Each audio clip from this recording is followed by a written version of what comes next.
Reggae came about at a time where even Jamaica itself was moving towards its own independence, right? If we're talking from the 40s, we weren't given adult suffrage and the one-man, one-vote system until 1944. And we had to go through a long struggle to get there. So we had emancipation in 1834. Then when we realized it was a trick and that there was no real change socially, we rose up in 1865 with Paul Bogle and others. When that was suppressed, we had Marcus Garvey emerging in the 1920s and carrying a whole different message and trying to consolidate the African struggle. And all of this happened before we were even given the right to vote in 1944. So reggae music came about at a time when, you know, that struggle towards independence was about to reach its pinnacle. And so the society was charged. The consciousness of the people was raised to a certain level. And we were fighting for our rights, both physically and psychologically.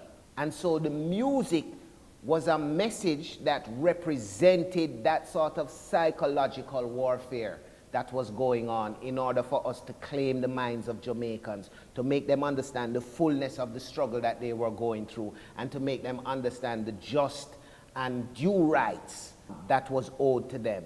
What was happening in Jamaican society was the discrimination and actual brutalization of Rastafari. In '63, we had something called the Coral Gardens Incident, where many Rastafari ended up being thrown in jail, but beaten and forcibly shaved. Right? It took hundreds of Rastafari. During that time as well, there was a lot of civil unrest, call it that. There was a lot of times where people were searching to make a living for themselves, hungry. That was the time of a Walter Rodney, you know, who then banned and sent him back to Guyana, say, you know, because Rodney was reminding people who they were. So during that time, our black philosophers and icons were saying, you don't need to be poverty-stricken and broke. That is not who you are. You're from kings and queens. You are divine persons in this dark skin. Marcus Garvey had a great influence on the development and the creation of reggae music from a knowledge-based perspective. Garvey was the one to turn our attention to Ethiopia before the advent of the Rastafari movement. It was him who constantly spoke about Ethiopia's glory and that Ethiopia shall stretch forth her hand. But particularly, the Harlem Renaissance and the Garvey era gave people like Joel Augustus Rogers, a very unsung hero of Jamaica's history. Born in Negril, Westmoreland, went on to the United States to self-publish several books to correct the miseducation of black people about their history. In fact, he was given the title, the father of Negro history. And he was the one who connected us to the fact that the pharaohs of ancient Egypt were Africans, who looked like us, whose hair was like us, whose nose was broad like us. But he went on to show you the magnificent work of various Africans right around the globe and their huge contributions to society, from people like Gannibal in Russia to people like Thomas Dumas, one of Napoleon's general, who was a black man and whose son later wrote the Three Musketeers and the Count of Monte Cristo. Dusable, the Haitian who discovered Chicago. There's so many things that black people have accomplished that have even been hidden from us or claimed by others. And so Garvey and Rogers were phenomenal in unearthing these truths. These things were handed down and played a significant role in influencing our own musicians. Garvey, though, notably was very sophisticated because he spread his message, his ideology, his philosophies through his paper, the Negro World, right? The Negro World newspaper, which went globally across the world. And that's how he was able to get the attention of black people all over the world. In 1930, the 2nd of November, Emperor Haile Selassie's crown, King of Kings, Lord of Lords, conquering line of the tribe of Judah, right?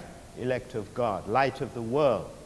And with these titles and the fact that he is crowned in Ethiopia for Rastafari in Jamaica, the early leaders, this was no coincidence, right? So people like Leonard Howell, Joseph Hibbert, Robert Hines, Archibald Dunkley, these four prominent messengers of the early Rastafari movement in the early 30s, they said this is the coming of the king that Marcus Garvey talked about, right? Because Marcus Garvey said, look to the east for the crowning of a black king. So what we had was what we call groundings, that there would be various meetings with the Rastafari leaders, with followers, right? The followers would absorb the message from the leaders and spread this message. There was a natural organic network. They didn't have to use telephone. They didn't have to use other things. So then when you come to the beginnings of reggae music, which really from the ska days, right, we have a song, Oh Carolina, for instance, that was produced by Prince Buster, and he used the Folks Brothers, but also the mystic revelation of Rastafari. He went and sought them out, right? Prince Buster looked for them up in Warwicker Hills, and he brought them to the studio in Kingston, and they did the song Oh Carolina, which has that Nyabingi drum beat on there. So we didn't have the lyrics, but we had, that was Rastafari culture being infused into popular music. So what would this music look like if it really came from us and was not just an imitation of what was out there?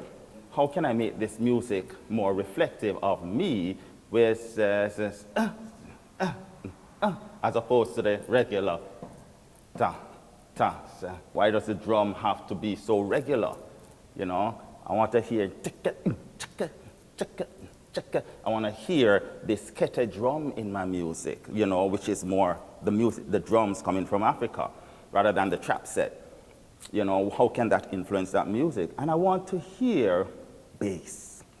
Dum, dum, dum, dum, dum, dum, dum, dum. Why? Because the bass is representative of the people. You know, Rex Nettleford, I think it was, who said something about the melody of Europe, the rhythm of Africa. Because when you listen to reggae music, you know, it's not like, say, the bass is just an accompaniment. The bass is driving the music.